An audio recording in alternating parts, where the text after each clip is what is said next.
duunissa ja perusarkea. Mites sun duunipäivä meni? Ihan jees. Milloin susta on tullut näin tylsä? Onko sä hävinnyt jonkun vedon? Et kai sä oot tosissas. Yksikö täällä pitää pailaa?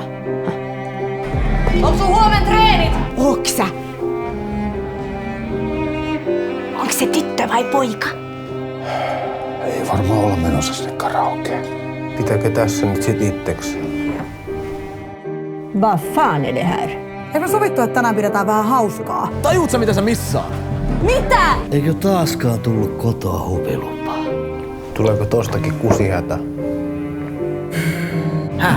Oliks tää nyt sitten tässä? Mikä homma? Homman Deerus. Älä kysy tyhmiä. Se on karhua.